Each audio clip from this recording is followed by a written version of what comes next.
साहब के अनुभव वाणी में अगर किसी के पास है तो पढ़ लेना। जो मैं बता रहा हूँ उनके शब्द में बता रहा हूँ। नाद परिचय ज्ञान में उन्होंने लिखा है कि मनुष्य के नाभि में, यही शब्द उनके लिख रहा हूँ, कभी वाणी होती तो पढ़ के उसकी मिलान कर लेना। एक नागिन बैठी है जो हमारा अमृत पी रही है। पढ़ा क्या? एक नागिन बैठी है जो हमारा अमृत पी रही है। सासों सास से, भेद से, सदगुरु कृपा से कोई अगर उसका मुख खोल लेता है तो हम अमर हो जाते हैं। ये जगत क्यों मर रहा है? वो अमृत पी रही है। अमृत पीने से हम मर रहे हैं। हमारे अंदर अमृत है, हमारे अंदर विष भी है। तो पहला द्वार यह है कि हम पिछम के रास्ते से न जाएं।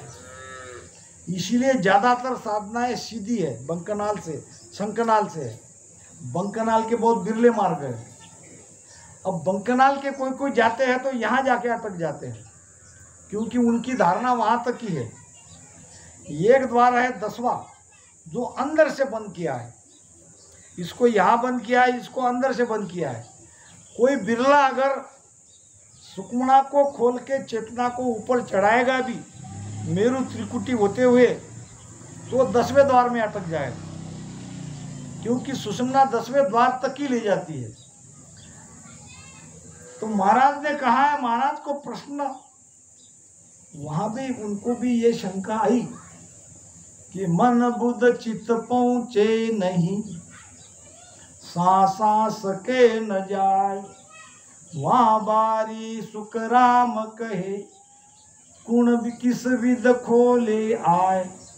हम तो बड़ी आसानी से चले जाते हैं। महाराज कह रहे कि मन बुद्ध चित्त पहुंचे नहीं, वहां मन पहुंच नहीं रहा है, बुद्धि नहीं पहुंच रही है। बुद्धि यानी क्या? निर्णय करना। मन यानी क्या? विचार। विचार पहुंचते नहीं है, बुद्धि पहुंचती नहीं है, श्वासा नहीं जाती है। फिर 10वें द्वार की बारी कैसे खोलेंगे? एक जगह बड़ी सुंदर बात कहती है, क्या जानू पोरो नहीं। क्या है शालिक आगे? क्या जानू पोरो नहीं, कुछ करने का फिर। गुरु महाराज कह रहे या तो मेरा समय नहीं आया है मोक्ष में जाने का, या जो मैंने साधना करी है इसमें कोई गड़बड़ है।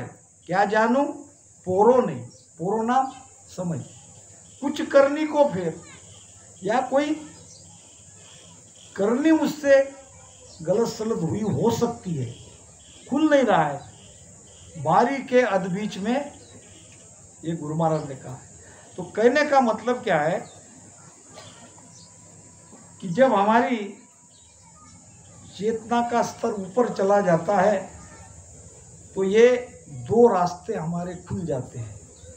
पहला रास्ता है सुकमणा का, पिछम का, बंकनाल का, जिसके द्वारा सांस उश्वास में भजन करते करते, जो मैंने पहले कहा कि उश्वास यानी निश्वास, निश्वास अगर आपका पलटता रहे। एक बात ध्यान रखना, आप भजन में बैठे हो, पिछम मार के ध्यानी हो, तो मेरी एक बात नोट कर लो, अपने हृदय में उतार लो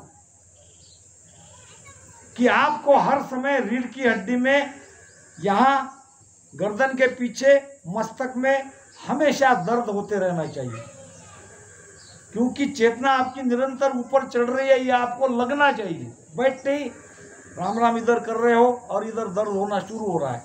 ये कब तक? जब तक पूरी चेतना वहाँ चली नहीं जाती तब तक, जब तक श्वासा की ऊर्ध्वगति होती नहीं तब तक। अब श्वासा की ऊर्ध्वगति हो जाएगी, नीचे का तो काम ही नहीं रहा।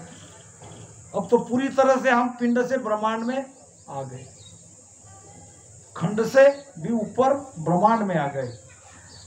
ब्रह्मांड तक आसानी से जाया जाता है सांस उश्वास से, ध्यान से, भेद से, सुमिरन करने से। रास्ता आगे का खुलना कठिन है।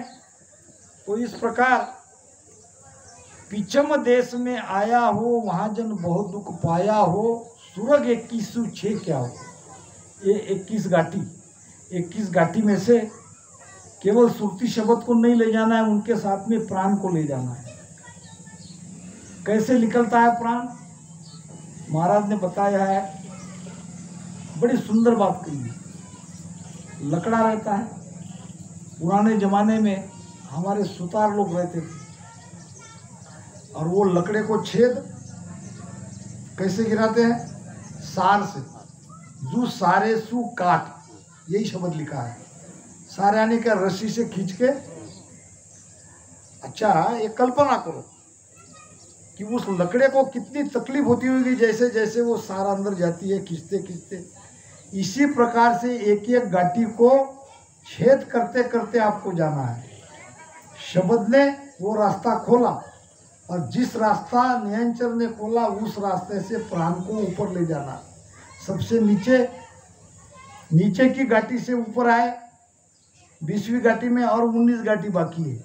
ऐसे एक एक गांठी को खोल के जाना है। इतना खोलने के बाद भी यहाँ बंद लगता है। बंद लगने के बाद क्या होता है?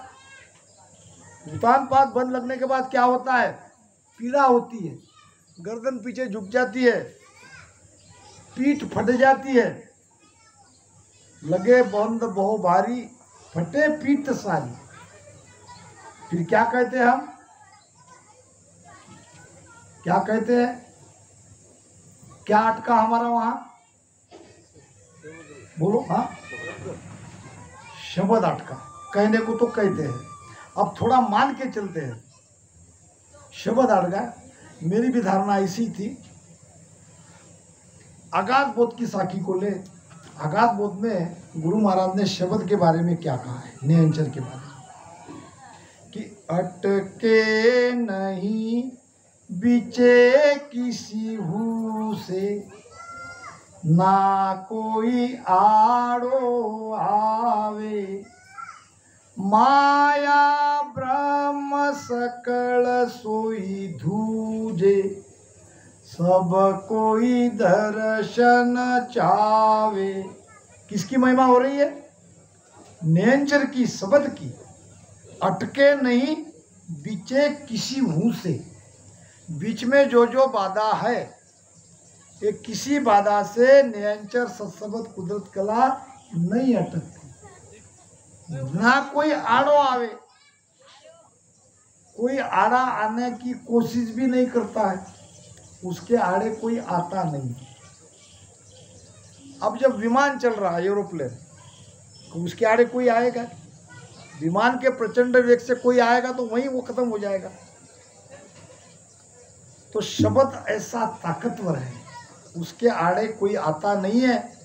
माया ब्रह्म सकल सोई धूजे, सब कोई दर्शन चाहे। अंदर में जो खेल है सब माया ब्रह्म का ही तो है। अब माया भी धूज रही है, ब्रह्म भी धूज रहा है, फिर कौन अटकाएगा शब्द को? इसका परिणाम यह है कि शब्द अटकता नहीं, गुरु महाराज के वचन से। और हमने जो समझ लिया, ये हमारी अपनी धारणा से हमने समझ लिया कि हमारा शब्द अटक गया। अटक रयो रे साधु, अटक रयो रे, कोई मुझ मेरा लगाओ, कोई मुझ मेरा लगाओ। इसी प्रश्न में उत्तर आया। अब ये कह कौन रहा है? अटक रहे रे साधु, अटक रहे रे। क्या ये नियंचर कह रहा है कि मैं अटक गया हूं? नियंचर कह रहा है क्या? अटक रहे रे साधु, अटक रहे रे, गुरु महाराज कह रहे। किसको कह रहे? मजे की बात ये, गुरु महाराज भी नहीं अटके। गुरु महाराज अपने लिए नहीं कह रहे, हमारे लिए कह रहे, जिसको उतान पात बंद लगा है। जो यहाँ अटक गए हैं उनके लिए कह रहे, अपने पे लेके। अटक रयो रे साधो, अटक रयो रे, कोई मुझ मेरा लगाओ बे। कोई मुझे यानी किसे? मैं कौन हूं? किसको लगाना है? मेरे को। हम कहते ये क्या है? किसका हाथ? ये हाथ किसका है? मेरा। ये मेरा कौन है? मैं कौन है? मैं को तो जानना है। ये मैं तो अटक रहा है, ये अहंकार तो अटक रहा है, ये स्वयं हम अटक रहे हैं, हमारी चेतना अटक रही है, हमारा प्राण अटक रहा है। निरंतर नहीं अटक रहा। कोई मुझ मेर लगा हुआ शब्द आ रहा ना कि भाई मैं अटक गया हूं, मेरी चेतना अटक गई है, मेरा प्राण अटक गया है और मेरे प्राण को कोई ऊपर निकालो। शब्द अटकता नहीं है। पहले मैं भी ऐसे ही समझता था, शब्द अटकता हूँ। जब धीरे धीरे समझ में आ गया नहीं, शब्द तो अटक नहीं सकता, मगर अटक तो गया है। तो वो कौन है? अटकता है प्राण। योग में बंद के बारे में लिखा है, पातंजलि पढ़ो।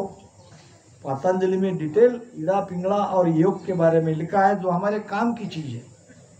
ये शालिक जो बैठा है बहुत बढ़िया संग्रह रखता है। वहां भी हम सबको मदद लेनी पड़ेगी, पंचकर्म का आधार लेना पड़ेगा। वो सूत्र है वहां बताते हैं। हाँ, तो वो वाटर देखो तुम थाली लाएगी बन करता। तो समय यहाँ पे हो गया और यहीं पर वाणी को विश्राम देता हूँ।